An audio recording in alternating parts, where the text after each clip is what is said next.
Weightlifting, Practice, and Outreach Work with Drew Pattison. Stay inspired. We had a really great question submission from Thomas Edwards, and he has just asked, could you share with us about your bassoon and how you came across this instrument and any of its history? Sure, yeah. So the bassoon that I am playing on right now is bell number 40, and I bought this from Jim Birkenstock, former principal of Lyric in Lyric Opera in Chicago. And I went out to Ben Bell's factory, and he worked on it and kind of revoiced it for me and opened it up. And he's an incredible instrument maker, incredible guy, um, and his instruments are very reasonably priced, especially compared to a Heckel. So that's what I'm playing on right now. Sometimes I'm playing on a Heckel Bassoon 9498, which I love. It's wonderfully colorful and flexible and all of those good things and rich. But it's just really, I mean, it's so much harder to play, and the low register is so much sharper, and it's just tough. It's like the difference between the registers. This is something Keith Bunke once pointed out to me about, like the older horns. You really have to play the tenor register and the low register very differently. Whereas on these modern horns, like this bell number 40, I think is modeled after. Oh yeah, this is my alarm telling me that it's time to get on the Music Link. It's very quiet right now, but anyway, it's the Mandalorian opening theme song which is a really good reed test. Um, because of those slurs from G to F. But speaking of those slurs from G to F, that's a GD first. But that is much harder on 9498 Heckel Bassoon than on my bell, which just makes those slurs so easy, and they're so in tune and they're so smooth. It's like just one of the smoothest instruments I've ever played, the bell number 40. So I highly recommend bells. Check them out. Awesome bassoons, awesome company. I'm not like a sponsor. I mean, he's not a sponsor of me or anything. I just think he's a great guy, and I'm irritated that Heckles cost upwards of $70,000 and you can't even get them anyway if you want one. You can get an old one, but even that is tough to do, and all of that frustrates me. So, yeah, I think there's just something. My theory is maybe in the wood that to make it like a more rich sound, but maybe it's also just that's the trade-off, that you're just going to trade that stability and that evenness and that smoothness. You're going to trade a little bit of those for a little more richness of sound, or I don't know. So it's something that I'm looking forward to seeing how bell bassoons continue to evolve. But yeah, that's my bassoon right now. But I'm always open. I'm not like a diehard person. I'm always open to any new bassoons or new situations. So, Are there any other quirks about your bassoon that you could share with us? I think nothing really comes to mind other than every bassoon requires really different reeds, and so I have my way that I'm trying to make reeds, and if I apply it to bell number 40 and Heckel number 9498, it's totally different. Like I end up with totally different reeds, and so I just think that's the quirk that I notice the most is like there's no one way to make reeds, even for one person who's making the same reed using the same systems and the same philosophies. You'll end up in two different places if you use a different bassoon or a different bell. So, I mean, a different vocal. Taylor was asking, what kind of reeds pair well with your bell? I'd say, I mean, it's hard to describe. Maybe, I don't know. They can they don't need to be as light because it's modeled after 13,000 series Heckel, and so it's like more robust instrument. So it kind of responds well when I push into it more. Whereas the 9498 is it's a really open, free bassoon that plays like a 7,000 series. So those reeds need to be kind of lighter because it doesn't respond well if I blow hard on it. That would be the main difference. I find the bell can tolerate wider reeds better. There you go. Kohler tenor joint on a Heckel. I like that. Is that what you play on, Richard? On a Heckel. He's on a Heckel. What do you play, Julie? I play on a Fox 601. And I so, always liked the 601. That was my favorite. I played a 601 before I bought this bell, actually. Really liked them. I never got into, I haven't found a 680 that I like as much. I don't know why. I really like 601s. Yes, Bookman is now playing a Meinig, which is really cool. He sounds great on that. It's very robust and dark and German, and it's fun. But I just wonder what Heckel's doing. Like, I think it's just, is it something in the wood? Is it something like, it's sort of like their bassoon. It's like it's made, when you have a good reed and it's just good cane, and you can just butcher the reed basically, and it's still really good. I feel like they just have good cane. Like their wood is really good or something, or maybe something they treat it with. I don't know. I feel like it's the last frontier, and you know, um, I haven't talked to Ben Bell in a pretty long time, but I think I'm going to buy another bell, a new bell.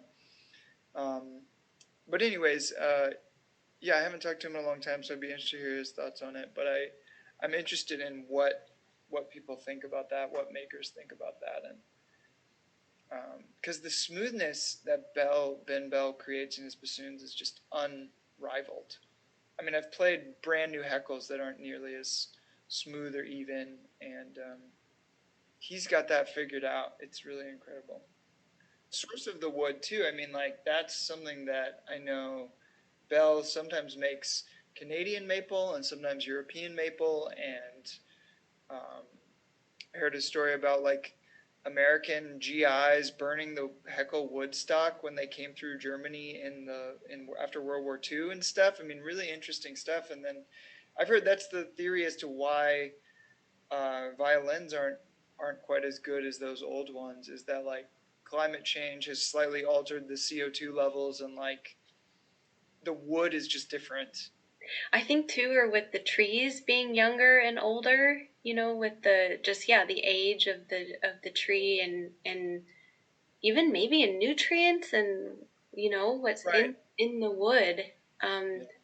all has a different way of playing off of each other. That'd be so cool to like plant a tree as a little kid and like water it, and then when you're 50, you make it into a bassoon or something. Drew, let's do it. Taylor, Richard, Sue, do y'all want to go plant a red maple? No. I love it. Yeah, Taylor's down. Let's do it. Pampered. I might look that up after this. So I'll have to look up where you can go plant a red maple. Why not? I remember Barrick Stees in studio class. He has a bamboo cane plant growing in his front yard. Wow, really? I don't know if he's ever been able to make a reed from it, but yeah, why not go plant a cane plant and try to Gosh, make something of it. I didn't see that when I went to his house. That's really cool. Yeah. Just- Drew, I would love to hear more about your websites. So could you talk to us about drewbassoon.com and practice.drewbassoon.com? Yeah, so the Practice Academy at the practice.drewbsn.com is just my sort of project to try to share everything I feel like I've learned over the last 15 years, that made me a more competitive musician. I got into it and I was only focused on musicality and how can I interpret this better, and I never tried to not miss notes. I just didn't work on it. I just didn't care, and I would sort of like throw time at the problem. I cared a little bit, but I would just practice a bunch, and I would memorize everything that I played, and I would work on it forever, and then that was sort of like my solution. Um, but eventually that doesn't work. Like you have to learn music quickly. And I got to Oberlin, and Michael Matuszek and Amanda Turley, the two bassoonists in my year from Texas, just kicked my butt because they could learn etudes in no time. And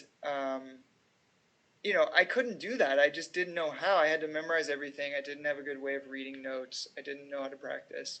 And so this Practice Academy blog is just I'm trying to share all the stuff that I wish I had known when I was 18, or even when I was 15 through 25. Like what did I not know in those 10 years? And I want everybody to have that so that they don't sort of have to painfully face all that down when they're 25 and they can't play reliably and they don't know how to practice and all of that. So um, that's sort of what it is. It's just a project. I want to just share all that and get people out there, and I want to empower the people who are only focused on music to play at any technical level they wish to play at. In your interview, you touched on how it's okay to focus on yourself before an audition. Could you share more about the importance of taking time for yourself and taking care in that way? Yeah, that's a good question. I'm actually reading this book called Not Nice by Aziz Gazipura, and I don't know if I'm saying his last name right, but it's amazing. I mean, he would argue that you should always take care of yourself more and first, and for most people, they're too nice. And I think that's a cool thing. It's something I'd realized in auditions, which again is amazing. Like auditions are teaching me this life lesson that has nothing to do with bassoon, but they're teaching me something about my personality and bad habits, and maybe I'm anxious, so it's, I'm focusing on others out of anxiety or something. I mean, it's really cool. But yeah, it's something I'm trying to do more all the time, and just say how I feel and not worry about what people think about it. And but I think that's especially helpful in auditions, because you have to deliver. You have to be focused. You can't be so outside of your own head. You've got to be really centered in your own head and centered on what you need to get done and what you need to focus on and all of that. So do whatever you actually want inside of you. It's like that was my realization, was I was sort of always operating under all of these shoulds. Oh, I should go over and talk to my friends from undergrad, that, but I don't, if I don't care, then I don't care. Just wave to them and screw it. I don't care if they think I'm mean. And if on the flip side, I've done auditions where I would think, okay, I really can't talk to anyone. I should just listen to my excerpts and stay focused. And it's like, well, actually, I want to go talk to that person. Just do it. Just do whatever you want. Just listen to yourself. It's actually hard, but I was gonna say it's not that hard, but it's actually really hard. In your interview, you also talked about yoga and wanted to kind of dive in. Do you have a movement of choice? I would say with that, like the biggest thing for me that helped my music, and just my biggest thing was sort of like uh, not powerlifting exactly, but just like deadlifts and squats. And growing up, I didn't do any physical. I mean, I played sports, but I wasn't working out all the time and stuff. So, but just starting to work out, and especially deadlifts and squats, it helped me understand like what hip sort of orientation was. And I basically always was sort of like, I don't know if I can, let me just stand up. My hips were rolled backwards all the time.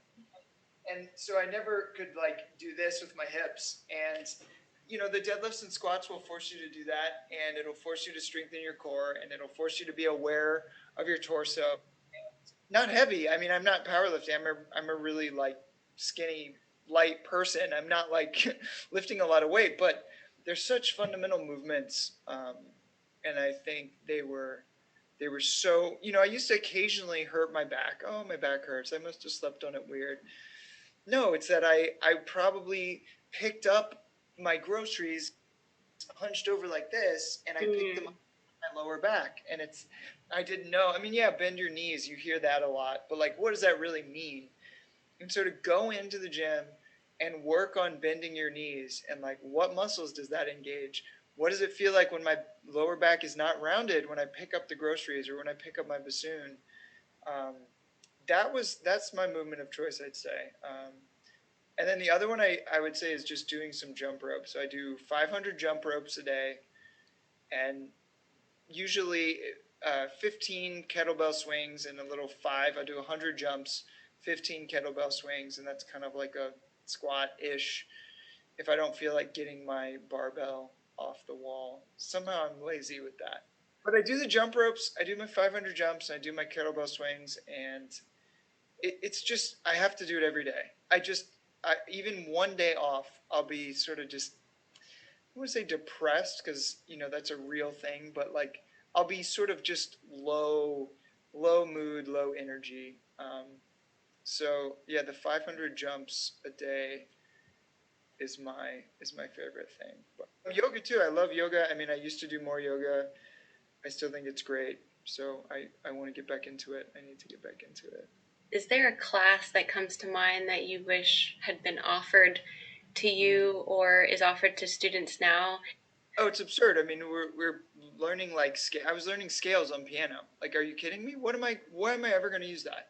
And not only I was, I was learning scales on piano, and I was going into debt to do it, which is just mind-boggling to me. But yeah, and that's still a thing.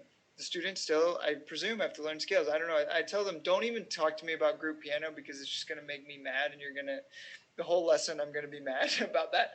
Um, yeah, I totally agree. I always talk to my friend that I work out with, who is a personal trainer. We need to get musicians doing this, and we're gonna do it finally. I think out in like the square at Oberlin, where we're just gonna get people out and do body weight. Lately, I've become more. I used to be more into trying to build up my squat and deadlift, but now I'm just mainly doing body weight stuff. But still, a lot of those movements I think are cool. So I think like some kind of social media, entrepreneurship, business, website. Like if it's absurd that anyone leaves a music school and doesn't have a up and running website. Like that's just a joke. I mean, that's an absolute joke, and it happens a lot, I think. And I'm partially responsible. I mean, I teach at a music school, and I guess I should put it on the syllabus, and I should say your website is due the end of your freshman year, and then you have 4 years to fix it. But I mean, it's crazy. Like, oh, you do a recital, but you don't have a website. I mean, it just, so that would be the other thing I think that should be added. But maybe financial stuff too, financial literacy. I think, especially because music is financially tough for a lot of people, there should be a lot more of that. So maybe those are the three pillars: exercise, financial literacy, entrepreneurship, maybe, or like social slash website, all of that sort of stuff. So, Sue, if you're here, I have a question for you about. Have you ever tried these zero shoe, like barefoot shoes with no heel? Interested in your thoughts on those. There's this book, Born to Run. That's a really fun book, I think. Got into the barefoot. I used to have Vibrams and was like into the barefoot running thing, but you really got to do that. For me at least, I had to do it every day, or the muscles that I needed in my foot were just gone. And then it's like I could run further with the stupid, you know, 3 inch thick Nike heel.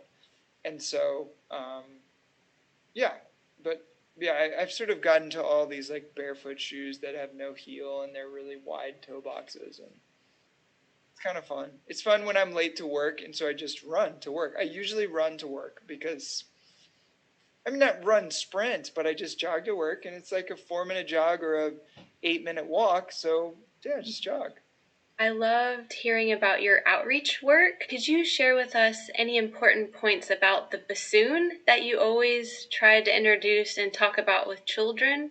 Yeah, so I think the big thing like that I always tried to do was speak as little as possible. I think that was key. So I would just say like, "This is the bassoon," and then I would start playing Tchaikovsky 4, and then I would say, "What emotion does this music sound like?" And they were amazing. Like the kids were amazing. You know, they'd immediately say sad, or sometimes they tell a story like, "Well, my grandma died, and this is how." It was like kids are so perceptive, but so that was my main takeaway, was like not to make it about me. But then I also showed them like, okay, so I have this prop which I just found in my desk, and I was really excited because you mentioned you were going to ask that.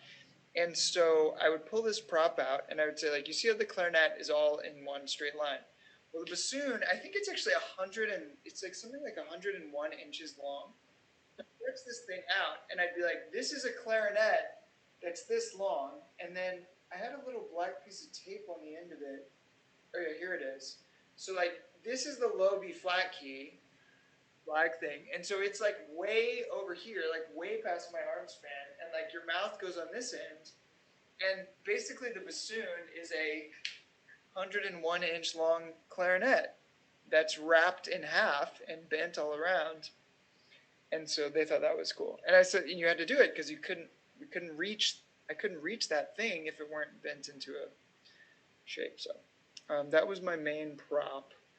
But yeah, I would always just try to change it and see what kids liked, or just try to get them involved. I've seen so many instrument demos where the person gets up there and they're like, the clarinet was invented in 18th, and then Mozart wrote three. No one cares. No little kid cares that Mozart wrote concertos for your instrument. Like, just play it. Just like go. I don't. So that was my main takeaway. And I don't say that like I only think that because I went up there and I did that, and it was like the bassoon was evolved from this and da da da, and it's like they don't care, they just want to hear it. But I finally learned that after like in this music outreach program I did, there were like 25 concerts a year, so I played 50 times. I tried to explain the bassoon, and what I ended up with was like, this is called a bassoon. Play Tchaikovsky 4. Ask them about it. Play something staccato, like it was like very minimalist is what I settled on. Seemed to work with the kids, but they would always laugh when I played the reed. It was funny. It's great. What is something new that you've learned recently? Oh yeah, this is a great question. There's so many things I don't even know where to start. I mean, I love podcasts. I love listening to new stuff. Um, Boy, I was trying to think. What were we talking about? Food, health. Yeah, I mean, I was listening to this podcast today, Tim Ferriss podcast, and this guy, Balaji Srinivasan, was talking about all kinds of cryptocurrencies and the future of society and freedom and decentralizing everything, and how do we get out of this quagmire where the government can't do anything. And it was a fascinating conversation that was perfect in that podcast way, and then it was totally unorganized and bounced from topic to topic. But I feel like I learned so many new things based on that. It's a really good question. I'm trying to make a no-code app. So with Thunkable. And so I'm trying to learn that. It's fascinating. It's kind of like a website builder in that you're just dragging and dropping certain things, but there's still enough logic behind all of it. Like, just to create a timer. I was trying to create a timer for myself because I was doing this practice exercise, and I was like, I just want to see if I can make this into an app for myself, just to have it all organized and go into a spreadsheet, because I was writing it all out and then manually entering it into a spreadsheet. And just to create a timer in this app, this no code app, is so far beyond my brain as a musician. But it's so much fun. It's so fascinating, and you put all this crap together, and you think you've got it, and you press play, and you're like, oh no, it's not. But when you finally get it hours later, it's the best. It's so worthwhile. So that's something new I'm learning right now. Yes. Pursue what you love, and pursue your hobbies, and you never know where it could lead. Well, and that's another thing I think I want to help people be able to practice as efficiently as possible, and really myself, because I don't practice as much as I used to. I'm doing other stuff. I'm teaching all day. And so I want to figure out how can we do all those other things and be super well-rounded, and then still, compete for jobs and win a job or whatever, win an orchestra job. Do you have a music book recommendation for people to check out? Artist music engagement stuff. This book, The Teaching Artist Bible by Eric Booth. Kind of a weird name, but amazing book. Absolutely incredible. If everyone who did engagement concerts would just read this book, we'd have like 10 times as many classical music fans, because I just think everything I learned over those 50 concerts I did is like already in this book, and he lays it out, and it's just, have you read this? No, I haven't, Drew. Oh my gosh, it's so good. It's like I'm kind of an anti-hoarder. I get rid of everything, and so the fact that I have that book, and then I also have this book, which Intelligent Music Teaching by Bob Duke. This changed my private lesson teaching more than maybe anything else. it's just, it helped me see all the things, the good and the bad that my teachers did over my education. So that book is just incredible for how learning works, and they're actually really related because, like, one of the main points of the Teaching Artist book is that um, people don't learn by you talking; they learn by doing the thing. And so that's very much like that's could be word for word out of the other book, which is just like do stuff. You have to have the person do stuff if you really want them to learn. Now, maybe if they're really smart, you can just talk for an hour and then they go off on their own and learn. But that's like they're actually doing all the learning. And, so, anyways, that's sort of the premise, I'd say, if I had to summarize the two books. But they're both incredible. I haven't read the Teaching Artist book in a while, so I wonder if I'd still think that. But every time I come back to the Bob Duke, I still feel that way. He teaches sort of pedagogy, like private lesson pedagogy is the best way to describe it, I would say, at UT Austin. An amazing guy, really cool, really great ideas in the book. So Richard has asked a question. Yeah. What are you teaching at Oberlin besides bassoon? So I teach a freshman woodwind intro class we call Prima Vista. Um, it's actually a relic from another class that was about sight reading. So it was like Prima Vista, like first viewing or something. But so I teach this intro woodwind class, and we cover everything from, it's sort of all the stuff we were talking about, finances. Um, we do more traditional things like, okay, here's a chamber group. Like, how do you run a chamber rehearsal? So I have the groups rehearse in front of the whole class, and then the class gives them comments on, when you said that, I had no idea what you meant. So can you say it more clearly? Can you put a measure to it? Can you be more succinct? Can you not, like if somebody makes a comment and then everyone in the group makes a random comment, you're not going to really make a change. Like somebody should make a comment. You should go to that spot and fix it.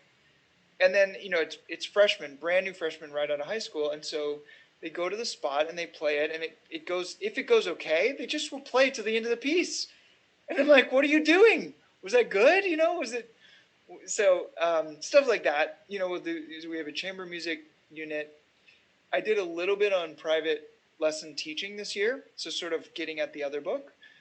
I want to add some teaching artist stuff in, but there's just already too much crammed into this class. It's like 13 weeks, and every week we're doing something new, more or less.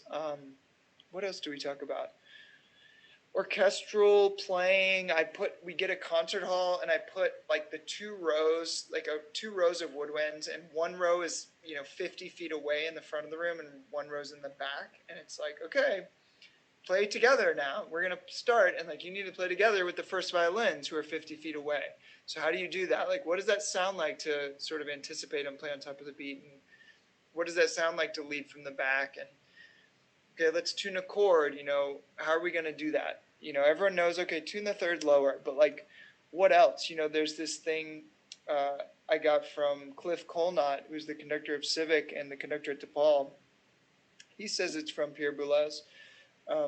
But you also need to play the third softer, which I think is fascinating. I had never messed with that. And so like balance to get a chord to lock in being just as important as actual pitch levels is a fascinating topic. So we mess with that. We mess with that for 20 minutes, again, to sort of echo the books. Rather than me talking about it, I say the thing and then we try it. And I'm like, okay, now you play the third, you play the third, you play the third. Try playing it too loud. Play the third flat and in tune, but play it really loud. And you hear how the chord just doesn't lock in. So we do all that sort of stuff. What else do we do in that class? I don't know. But so anyway, I teach that. I'm trying to get space to teach like a private lesson pedagogy class. That's another just travesty of music school education, is like everybody is going to come out of music school and teach a lesson or two, and yet we have no instruction. I mean, imagine how bad we'd be if we had no instruction on our instrument. Like, you'd never taken a lesson on teaching lessons. People just are making it up. And again, not that there's a right or wrong way to do it, but we should work on it. It's a skill, and so we should have a class on it. We certainly have classes on everything else, like group piano, how to play scales for people who are never going to be a pianist. But anyways. Do you have any bassoon compositions that come to mind that you could recommend? I just learned a PR this week, but that's not that interesting. Does everyone know the PR etudes? Well, maybe people don't know. I didn't know them for a while. They're really good. They're really quite hard, but they're hard in that they're reasonable and that they're still somehow musical, even though they're pretty technical. Um, Let me just look at my Google Doc. I would encourage everybody to just have a Google Doc for when you hear a piece, you can throw it in there, and the next time you need to play a recital, you know what you're going to look at. So I wanted to call it this piece, Tanya Leon Pinceladas for bassoon and piano. Really cool, really good multiphonics, um, really awesome piece. Nancy Belmont played it at Quigley, and that's how I heard it. So that's an amazing piece. It's something I definitely want to play the next time I can. And then a piece, the other piece I want to shout out that's quite unknown, but my student, Ellie, found it. There are Cooper etudes. Let me just go look on YouTube because I'm forgetting. Lindsay Cooper, and it's on this Cornell library, and they're just awesome. I can send you here this link. I mean, it's just a download. They've got multiphonics. They're really good. They're really musical. The way the multiphonics are notated is excellent. It's very clear here. I'll just put it in the chat. They're amazing. And maybe it was just Ellie playing it that musically, and she, like that sold it to me. But I think that's a really really cool piece that I've never heard of. Yeah, Taylor, do you seat pad? Do you know how to do that? No, I don't know all that much about seating pads. I've seen people do it to oboes and bassoons like that. We actually, in my undergrad, we had an instrument repair class that sort of briefly, it was one semester and sort of briefly covered every instrument. Wow. So it wasn't that effective because, we had one day to learn how to tie French horns, and I didn't even know they had strings and all that stuff. So I've seen it. I know that's how it's done. I don't know how to execute that well. But I'm one of Professor Meek's students, and me and one of his other students we oiled the inside of his bassoon because he bought a new to him bassoon that's sort of older Mainig and hasn't been in the best condition, and we just oiled it with light mineral oil and had to take off all of the keys and everything and the U-tube and make sure that was all sealed properly when we put that back. But that's about as advanced as I go for that kind of stuff. Did you chart out? I've seen people take off the bassoon and put everything in specific spots, and Yeah, actually, we took some string like we would wrap our reeds with, tied it around the key, and put a little label on each key. Like this was, and then the boot joint on one table, wing joint on another, just to make sure we didn't get them all mixed up. Right. We also took pictures of the bassoon before, just so we had a reference, just in case. I would say that's the most daunting part, is taking all the keys off and everything, and having to put them back on. But he did that himself. He actually did a very good job. A student from the Philippines who came over here to Texas to study. Cool. So it'll be great for him to have that back over there in the Philippines. Awesome. Yeah, that's really cool. I had a James Roberson once helped me oil my bore. I think he used almond oil, sweet almond oil. I don't know why sweet comes to mind, but I think that's what he called it.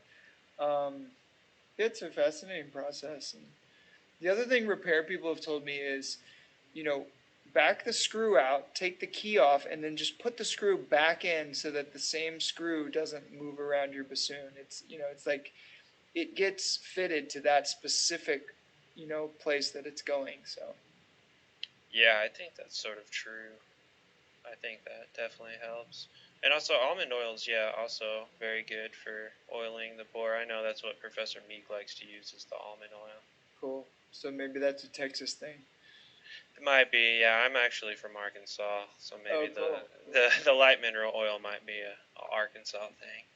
I like the almond oil. I like that it sounds all natural. I'd be liable to use like coconut oil or something goofy. Olive oil from the finest Italian. No, you need like some kind of German. I don't know. It avocado oil. Canadian bassoon bell. You do it with maple syrup, obviously. Obviously. Yum. Your keys won't stick at all. It'll be great. Richard shared a comment. I used to take off all the keys, cleaned it up, and reassemble before each solo contest. Wow. Just said sweet almond oil is one of the oldest recommended oils. Thank you, Drew, and thank you everybody for joining today.